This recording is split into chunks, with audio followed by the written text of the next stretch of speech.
dance for joy, your last pour. Welcome to Slightly Shambolic SMMT Reviews, the series where we film cars in a shambolic way very, very quickly, because we have just about half an hour to do the entire video. This is the SMMT test day, where I've been filming lots and lots of cars today. The southern one near Basingstoke, and this is the 2023 Vauxhall Astra Sports Tourer 1.2 GS. But is it any good? Should you care? Let's find out, shall we?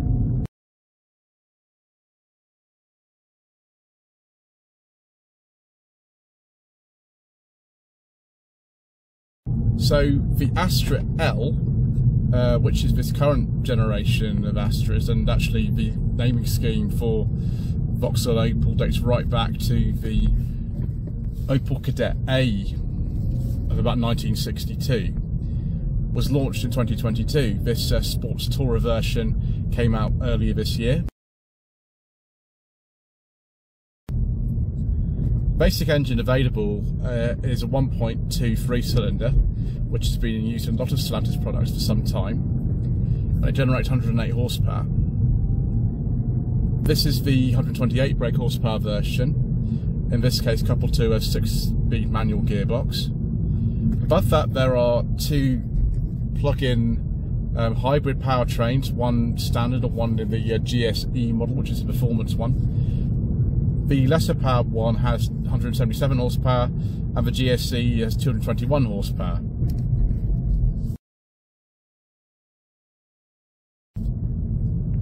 To drive, this car feels sort of comfortingly familiar. The thing I'm missing most of all, though, in this, and it's a criticism I have of a lot of more modern cars, is it either needs a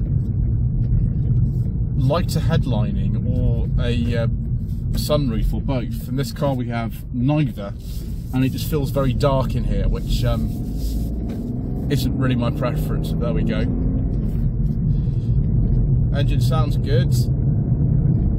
0 to 60 I think just under 10 seconds of this model. To drive it actually has some weight to the steering, which is unlike a lot of the modern cars that I drive, and that feels good. Gearbox is nice and slick.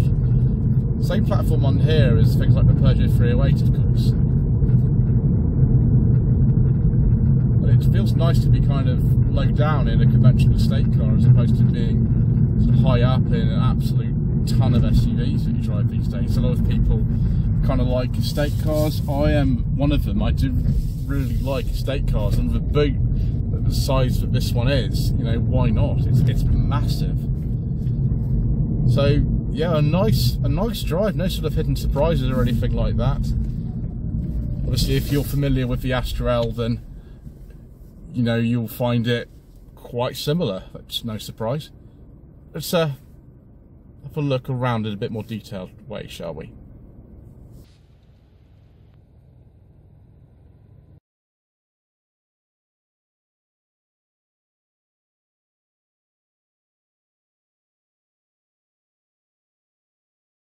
So, I made a mistake earlier on. I said that the Sports Tourer was released in 23. It's actually released in 22.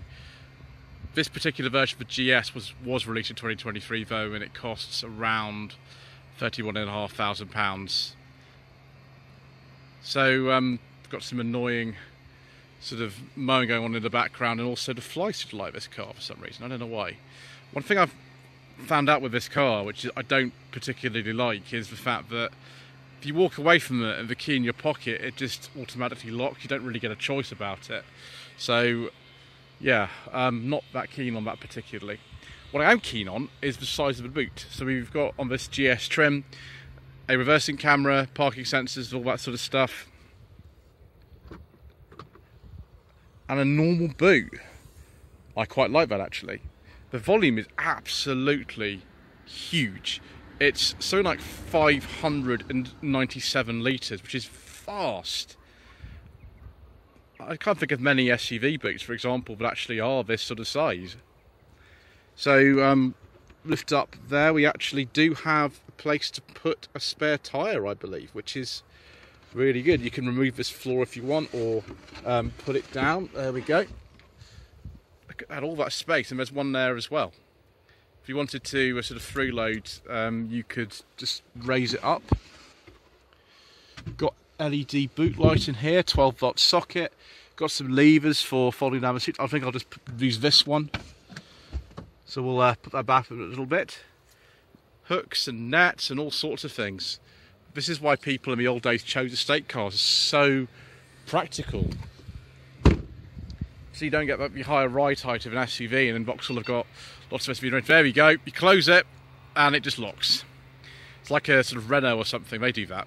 I find that quite annoying, viewers, if I'm honest. I don't like that. Let's just see if it just opens. Like, I didn't even touch anything and actually walk towards it. It opens if you've got the key.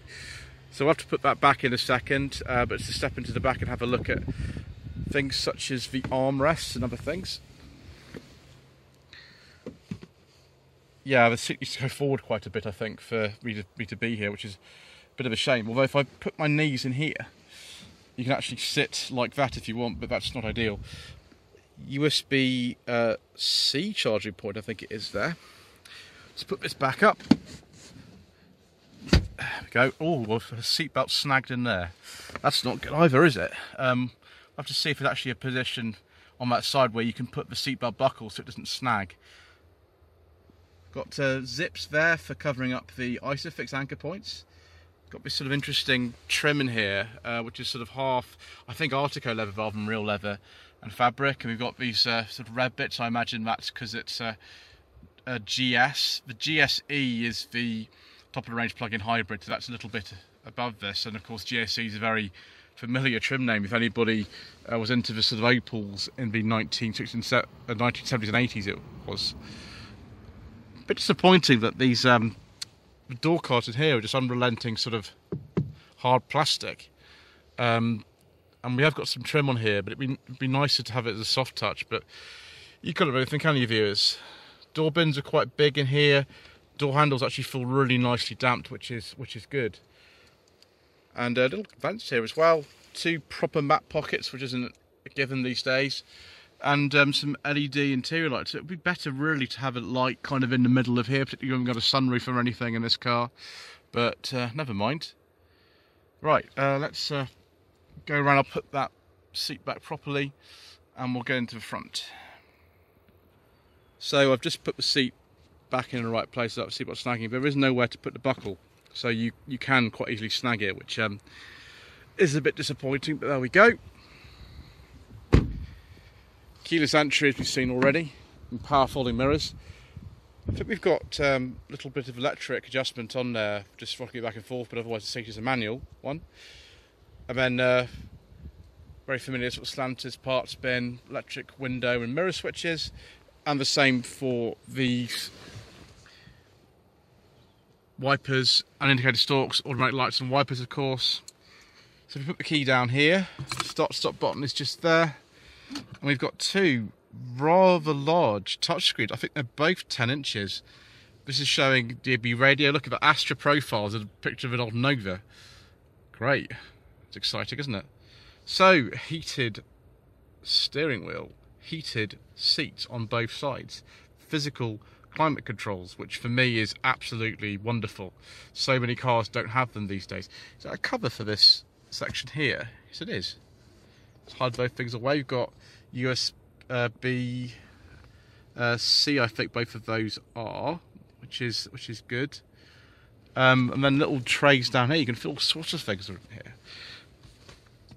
We've got, like in the Mercedes-Benz, we've actually got a sort of double fold centre console there. Electronic handbrake, which is not my preference. Really prefer a manual one, but never mind. It's just the way things are going these days. So fortunately, someone's turned the volume off for me, which is good. Let's have a look and see what else we can get here. If we go to the home button there, is that the home screen? Let's go on here. There we are. Advanced driver assistant. We've got panoramic camera, lane keeping assist, stop start. We've got more things down here. All the DUI functions. Alright, okay, we've got more things. Close obstacle detection, lane keeping assist, automatic braking, traction control, speed limit recognition, traffic sign recognition, and driver attention alert. So loads of different functions. Absolutely loads of them. Do I just like change it with my finger? Oh, we've suddenly gone into navigation. It's not the easiest really to go around if you're not used to it. Low, I think, is the heating and ventilation setting at the moment. So yeah, I don't find that the easiest thing to use, because I hit that button there and I assume that that's going to go on to what I want, but that's just the radio. So if we move it like this, navigation, and then no, turn that off. Right, application drawer, try seat options. Do I get to have different seats? Oh, it's just for heating the seats. We can just do those on there. I prefer ventilated seats as well, but can't complain really. How do we go back? That's not very good. Right, we'll go actually through this sort of setup here. Now, I'll just pause for a second whilst I work out how to clear this message. One thing I forgot to see on here was media settings, obviously Android Auto, Apple CarPlay, that kind of thing. I still would find this very distracting if I was driving and trying to find out how to go up and things like that. Application drawer, yeah, mirror screen, I imagine that's Apple Auto, Apple CarPlay. Yep, it is. Don't think we've got the wireless pad in here. No, we haven't. That should be on the other model or something like that. Yeah, it's all right. It's just a bit confusing for me. Right, let's work out how this actually functioned as well, shall we? On the steering wheel, we've actually got physical buttons for things like speed limit, assist settings. I think that's adaptive cruise and start and pause. Phone connectivity in terms of making calls, voice commands, and then there should be the menu. Right, oh there we go. Okay, so we have got the menu here. We can let's have a look at things. BBC, Radio 2.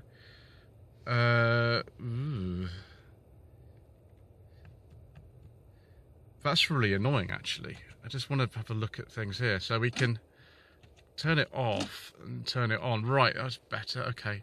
It'd be nice to sort of show you how all this stuff works, but unfortunately, in this car, it seems that a lot of the functions are sort of hidden when you're trying to do the other things. We should be able to have a look at them, but for some reason, like we can, have Captain Chill and things like that. But I want to show you more of the features, and for some reason I can't.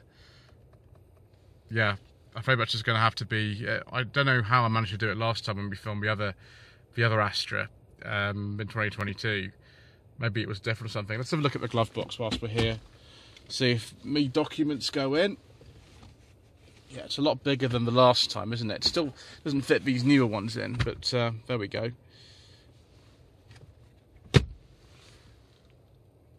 Door bins are quite nice and big. No sunglasses holder, actually, which is a bit disappointing. Although the air vents do look rather nice. They're actually very different on this side from in the middle or on that side, which is surprising. And actually, we do get some soft touch material on top of here. Still quite surprised that actually this bit here is all sort of hard plastic, and only there's a little fabric on this side. I believe it's cost cutting or something, but there we go. Anyway, let's not waffle on anymore. Let's have a look under the bonnet, which means I need to go on that side, because it seems to be the way that slanted scoop cars are. I thought in this car that it might be on gas struts, the bonnet, but actually it's not. But it's very light bonnet. It's not a real problem to lift it up and use the little stay. So 1.2 3-cylinder PureTech engine in this, which has been in what was PSA cars for quite a long time, I think over 10 years now. In this case, generating 128 horsepower. It looks simple enough actually to work on it, certainly a lot simpler than a lot of other cars. Obviously there's not much torque, it's only got 3 cylinders. I can't really see the gearbox at the moment. Actually, you can, it's just down there, so it's a rarity in modern cars. The battery's actually in here rather than somewhere else, so not so bad really. Right, I think my time is fast escaping, so I'd better take this one back. let's go for another drive.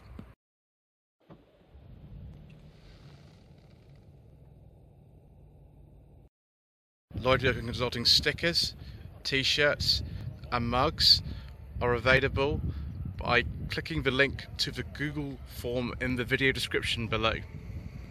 So we're on our way back now, viewers. There are a few trims available for the Astra Sports Tourer. The bottom of the range is called the Design model. The Design trim's been around for a long time, hasn't it? Then you get to the GS line up until 2023, and then just the GS, like this one. Then you can have the Ultimate, which has even more specification than this. This car's pretty well specified. The Ultimate, probably things like ventilated seats, maybe, I don't know. Then on top of that we have the GSE, the most powerful plug-in hybrid. But for me, this would be just fine. You can buy an electric version of the standard Astra as well, but that's very expensive. A lot more than this car is for sure. Right, let's get some acceleration going. There we go. Feels fast enough to me. Certainly, I think the 108 brake horsepower version would be a little bit slow. I think this 128. All those badges at 130, because that's the PS output, would be absolutely fine for somebody like me. Yeah, I like this gearbox. Cornering feels good. We don't have the sort of heaviness you get if you were driving, say, an SUV with the same powertrain, and I think you can get the Grand Line with the same powertrain as this as well. So, in this sort of crazy half-hour slot I've had to film this Astra Sports Tourer, how's it been? Certainly I think I need to drive a couple other comparable cars now. There's not actually that many left. The Focus is being discontinued, and the other one would be something like a Kia Ceed-SW, which isn't available with as many options in terms of trim or engines at the moment. Over the bumps it feels good. I'm actually surprised the steering is nice and weighty. So yes, a good option if you just want a normal estate car, but you still want an awful lot of technology, because this car is packed with it, and unfortunately not all of it is the easiest to use. But thank you ever so much indeed once again for watching. Please don't forget to subscribe to the channel, like this video, leave a comment below, and we shall see you again soon for more extremely rapid reviews.